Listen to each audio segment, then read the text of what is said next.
Coucou tout le monde, on se retrouve aujourd'hui pour une nouvelle vidéo. Alors elle sera un petit peu spéciale, elle ne concerne pas la beauté cette fois-ci. Enfin si elle concerne la beauté dans vos placards. On va faire un DIY, un do it yourself en marble mug. Alors qu'est-ce que c'est le marble? Donc c'est un effet fumé, marbré qu'on retrouve souvent sur les petits ongles. On peut voir plein de photos sur Instagram.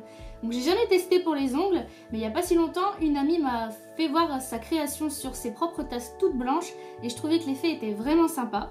Ça peut rendre une tasse vraiment unique puisque selon la couleur du vernis que vous allez utiliser ou encore la tasse que vous allez utiliser ou encore comment vous allez tourner la tasse dans l'eau va faire d'elle une pièce unique dans vos placards. On va vous montrer ça aujourd'hui et je vais vous approcher pour qu'on voit ça de plus près. Voici ce dont on a besoin pour réaliser ce petit tuto. Un bac rempli d'eau, de l'eau du robinet, de l'eau normale. Hein. Le bac, je l'ai acheté à Action pour moins de 2 €. C'est très bien pour faire ce genre d'activité. J'ai pris une petite tasse, j'en ai même pris deux, je vais vous faire deux tests. Une tasse toute blanche à moins d'1 €, pareil, chez Action. J'ai choisi deux vernis, un noir et un rouge. Pourquoi ces couleurs? Tout simplement parce que je pense que tout le monde en a chez soi. Et enfin, un vernis pour finir nos tasses. On y va. On ouvre le vernis. Délicatement, hein, pas comme une bourrine. Voilà. On pose le bouchon. Et on le dilue.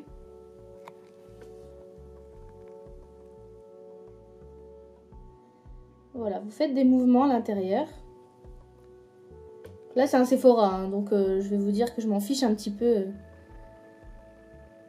d'en diluer beaucoup. Je veux vraiment un bel effet fumé. On va faire comme sur la Naked Smokey. Voilà.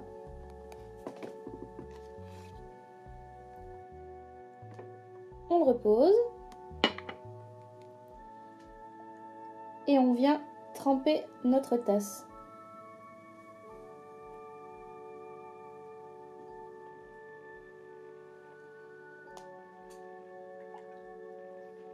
Et on la retire délicatement. On la met sur du sopalin. Hop là. Ça a l'air plutôt pas mal. On passe à la rouge. À savoir que je n'ai pas changé l'eau du bac. J'ai simplement passé un morceau de sopalin afin d'enlever l'excédent de vernis restant.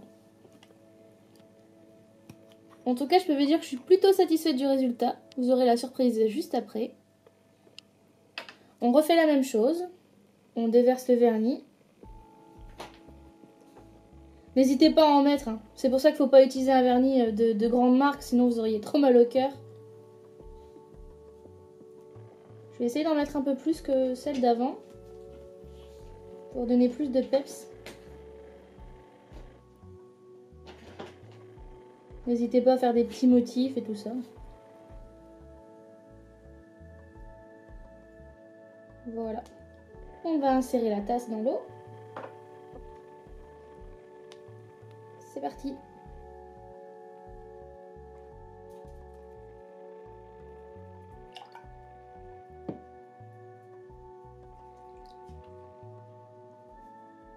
Oh. Par contre, faites attention, j'avais encore un peu de noir dans le fond et ça m'a fait un petit dégradé.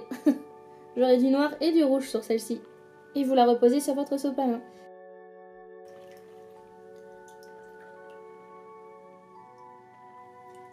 On laisse à présent nos tasses poser 1 heure de préférence à l'envers pour dire de laisser partir l'excédent ainsi que l'eau.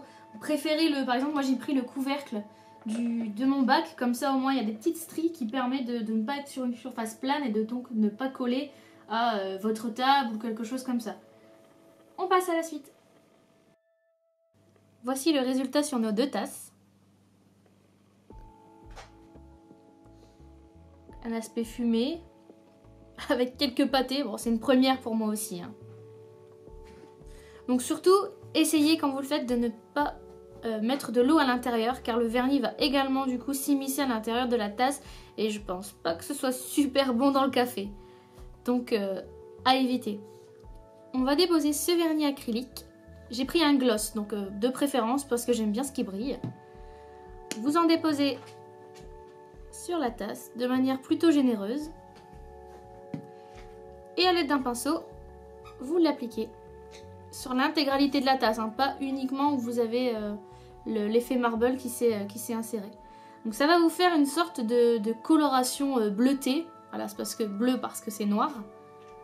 Mais c'est normal, ça va sécher et ça va créer une couche transparente uniforme afin de pouvoir protéger le motif.